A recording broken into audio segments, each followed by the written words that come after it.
कंचन एक बहुत ही गरीब लड़की थी जो कि गली गली जाकर कचरे बीनने का काम करती थी।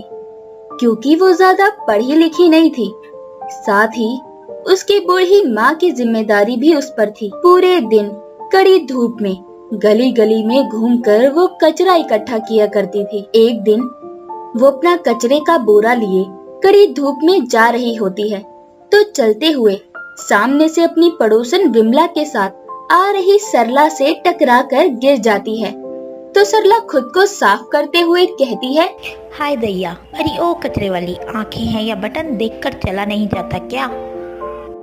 माफ करना, तेज धूप होने के कारण चक्कर आ रहे थे तो मैं आपसे टकरा गई। अरे तेरी माफी जाए कचरे की पेटी में। हाय सरला, अब तो तुझे घर जाकर नहाना पड़ेगा। वही तो, पता नहीं कहां से कचरे वाली आकर मुझसे टकरा गई। दोनों की ये बातें सुनकर कंचन उठती है और उन्हें घूरने लगती है। तभी सरला कहती, ऐसे क्या घूर रही है, खाएगी क्या? आप बड़ी हैं इसलिए आपका लिहाज करके मैंने आपसे माफी मांगी और आप मुझे ही सुना रही हैं। आप मेरी माँ की उम्र की हैं इसलिए कुछ नहीं कह रही और अच्छा होगा कि आप भी आगे कुछ ना कहें। अरे देखो तो कैसे पटर पटर बोल रही है।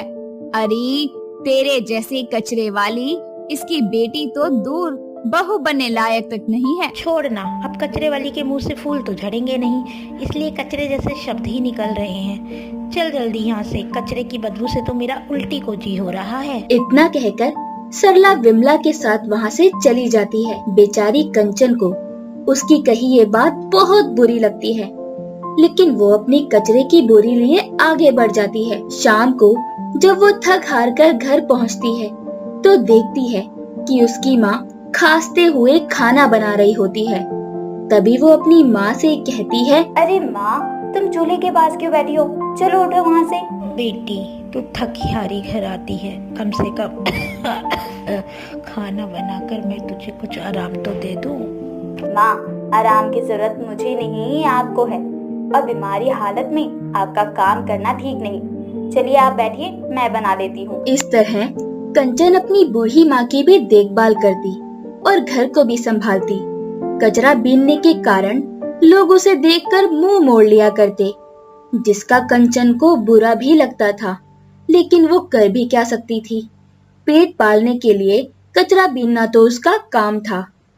एक रोज कचरा बीनते हुए उसके हाथ में कचरे में पड़ा एक कांच लग जाता है, जिससे उसके हाथ से खून निकलने लगता है। लेकिन वो उसी हाथ से बोरा उठाकर आगे बढ़ती है कि तभी तेज रफ्तार में एक बाइक उसकी तरफ आती है। लेकिन तभी वहाँ से गुजर रहा एक मोहित नाम का लड़का उसे अपनी ओर खींच लेता है और दोनों एक दूसरे को ही देखते रह जाते हैं। तुम ठीक हो ना? शुक्रिया, आपने तो आज मुझे बचा ही लिया। अब मेरा हाथ छोड़ दीजिए। तभी मोहित की नजर कंचन के घायल हाथ पर पड़ती है तो वो कहता है, अरे तुम्हारे हाथ से तो खून बह रहा है। ये तो बस छोटी सी चोट है, आप चिंता मत कीजिए। कचरा बीनते हुए कभी कभी लग जाती है।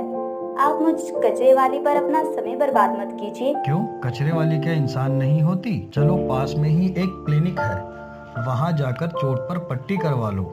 मोहित की ये बात सुनकर कंचन उसकी तरफ देखती ही रह जाती है और उसके कहने पर पास के ही एक क्लिनिक में जाकर मोहित उसकी चोट पर पट्टी करवाता है, जिसके बाद दोनों अपने अपने रास्ते चले जाते हैं। समय बीतता है और ऐसे ही आते जाते हुए मोहित की मुलाकात कंचन से हो जाया करती थी, तो दोनों एक दूसरे को जानने लगे थे। एक रोज कंचन कचरा बीनते हुए मोहित के मोहल्ले में पहुंच जाती है तो उसे अपनी खिड़की से देखकर मोहित मुस्कुराता हुआ उसके पास जाकर बातें करने लगता है। तो वहाँ से गुजर रही विमला मोहित को देख लेती है, लेकिन वो कंचन का चेहरा नहीं देख पाती, तो मन ही मन कहती है, देखो क्या हो गया है, जो एक कचरे वाली से बतिया रहा है। बताओ, आजकल के लड़के भी ना लड़की देख ही नहीं कि फिसल जाते हैं। ये भी नहीं देखते कि वो कचरे वाली है या पार्लर वाली। विमला तो बड़बड़ा कर चली जाती है, लेकिन इधर मोहित कंचन को अपनी दिल की बात कह देता है, जिसे सुनकर कंचन हैरानी से कहती है, ये आप क्या कह रहे हैं? भला मुझ कचरे वाली से आप कैसे शादी कर सकते हैं? अब दिल तुम्ही पर आया है तो मैं कैसे इनकार कर सकता हूँ। और तुम भी इनकार मत करना। तुम्हारी माँ से मैं बात कर लूंगा और मेरी माँ को भी मना लूंगा। कंचन उसे हाँ कह देती है और अगले ही दिन मोहित अपनी माँ से बात करके कंचन के साथ मंदिर में शादी रचा लेता है और उसे लेकर अपने घर पहुँचता है तो सामने सरला खड़ी होती है, जिसे देखकर कंचन तो हैरान होती है, लेकिन सरला कंचन को अपने बेटे के साथ देखकर दंग रह जाती है। मोहित, तू इस कचरे वाली के साथ घर क्यों आया है? माँ, अब ये कचरे वाली नहीं बल्कि तुम्हारी बहू है। उसकी ये बात सुनकर तो मानो सरला के पैरों तले जमीन ही खिसक जाती है। वो चक्कर खाकर गिरने ही वाली होती है कि तभी कंचन उसे संभाल लेती है। माँ जी, आप ठीक तो है ना? दूर हट नासपीती, और तू नालायक, सारे जहां में तुझे एक कचरे वाली ही मिली थी मेरी बहू बनाने को। माँ देखिए, मेरी खुशी कंचन के साथ है और अगर आप मेरी खुशी से खुश नहीं तो मैं यहाँ से चला जाता हूँ। अब बेचारी सरला धर्म संकट में पड़ जाती है और बेमन से ही सही दोनों को घर के अंदर आने को कहती है।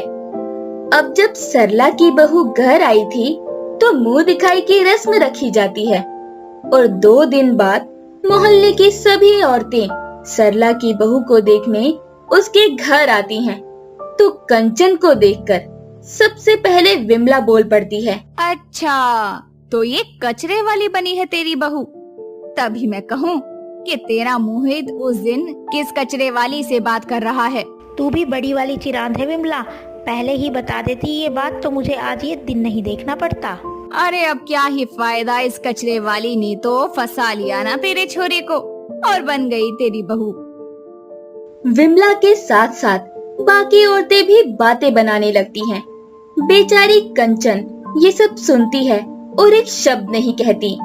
ऐसे ही समय बीतता है। सरला अपनी बहू से कभी सीधे मुंह बात नहीं करती थी। कंचन कितनी भी कोशिश करती, लेकिन सरला उससे बात करके राजी ही नहीं होती। एक रोज जब सरला अपने घर के बाहर झाड़ू लगाकर कचरा उठा रही होती है, तभी उसकी एक पड़ोसन अपना कचरा भी उसके घर के सामने फेंककर उठाने को कहती है। तो ये सब कंचन भी देख लेती है और उस औरत को सुनाते हुए कहती है, अरे समाज का असली कचरा तो आप जैसे लोग हैं जो इस तरह कहीं भी कचरा फेंकते हैं, साथ ही लोगों का मजाक बनाते हैं। खबरदार, जो मेरी माँ जी को किसी ने कुछ बुरा भला कहा तो या फिर कोई बदतमीजी की तो समझे। जिस बहू को सरला कचरे वाली समझकर धिक्कारती रही, उसी बहू का अपने लिए ये सम्मान और इज्जत देखकर उसे अपनी गलती का एहसास होता है और वो कंचन के लिए अपने दिल को साफ करके उसे दिल से अपनी बहू का दर्जा दे देती है।